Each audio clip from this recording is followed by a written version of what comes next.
আসসালামু আলাইকুম everyone, welcome to liberty Sarkar kitchen. চলে আসলাম শাহি বিরিয়ানি রান্না করার জন্য। প্রথমত আমি মশলাটি বলে দিলাম: কাঁচা বাদাম, পোস্তদানা, সাদা এলাচ, জয়ন্তী, জায়ফল, শাহি জিরা।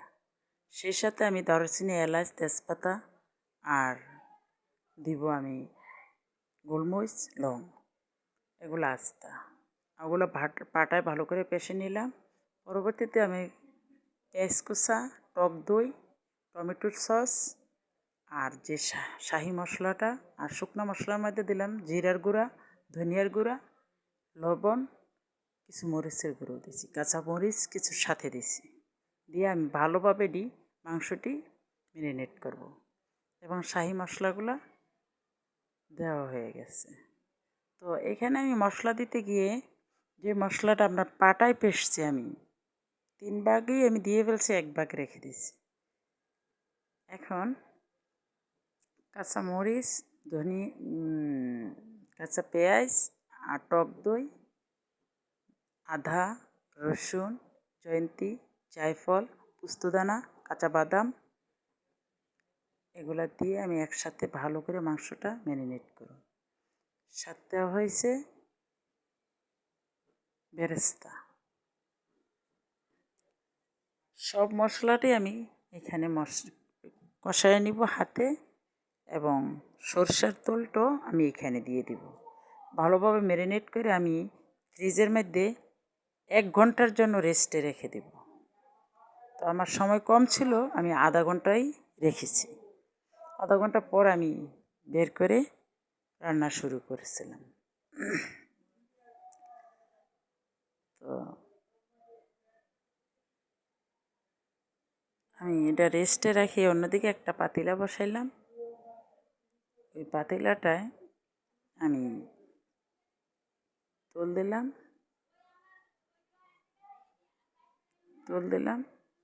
ম্যারিনেট করা মাংসটা আমি কুকারে 2টা ডাক দিয়ে, আমার সময় হাতে কম ছিল তাই আমি কুকারে দিছি, 2টা ডাক পর্যন্ত রাখছি, বেশিক্ষণ রাখি নাই। আমি তেল দিছি, গরম মশলা দিছি, দিয়ে আমি ম্যারিনেট করা মাংসটা দিয়ে দিছি। দিয়া এখানে আমি কোনো পানি দিছি না। এখান থেকে যে পানিটা উঠছে ওই পানিটাতেই এটা সিদ্ধ হবে এবং পানি উঠবে। তারপরে আমি 2টা ডাক দেওয়ার পর তুলে রাখলাম। অন্যদিকে একটা পাতিলা বসাই দিলাম। ওই পাতিলায় কিছু পেঁয়াজ দিলাম আর দারচিনি, এলাচ, তেজপাতা দিলাম। ওইখানে আমার কিছু মশলা আমার রয়ে গেছিলো, যে জয়ন্তী, জায়ফল, পোস্তদানা, শাহি জিরা, কাঁচা বাদাম, এখানে কিছুটা রয়ে গেছে, এগুলা দিলাম তেলটার। আদা রসুন দিলাম। দিয়ে আমি এটা কষানো হলে আমি এইখানে চালটা দিব ভাজার জন্য।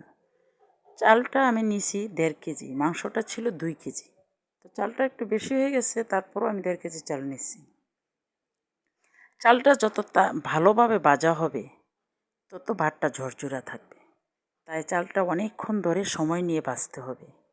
তো ভাজার সময় আমি কি করলাম, এখানে এই ডালটা দিয়ে দিলাম, ঘি দিছি। ঘিটা দিলে চালটা বেশি ঝরঝরা হয় এবং রান্না করা রাইসটাও ঝরঝরা থাকে। তো ঘি দিয়ে ভাজে নিলাম। তারপরে যতক্ষণ ভাজার প্রয়োজন ভাজা ঝরঝরা হওয়ার পরে তারপরে আমি কী করলাম, ম্যারিনেট করা যে মাংসটা রান্না হয়েছে ওই মাংসটা আমি সাথে দিয়ে দিলাম। মাংসটা দিয়ে দিলাম, এটা একটা সুন্দর করে এখন মাংস চাল লাইরা কষানো হয়েছে।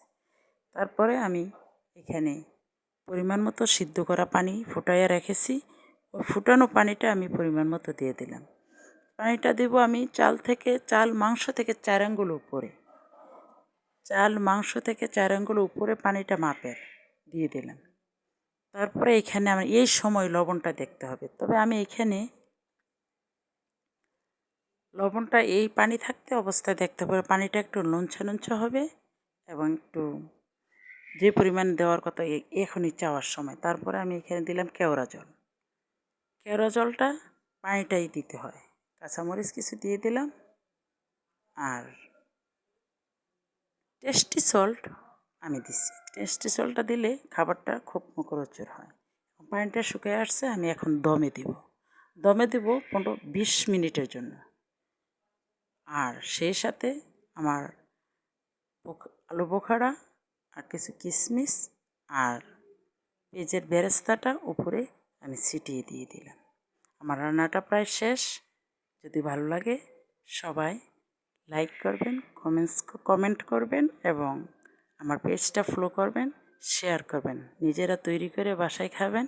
সবাই ভালো থাকবেন, সুস্থ থাকবেন, সুন্দর থাকবেন, এই প্রত্যাশায় আমি। দেখেন মাংসটা খুব সুন্দরভাবে সিদ্ধ হয়ে আসছে। তারপরে পরিবেশন করলাম। আল্লাহ হাফেজ।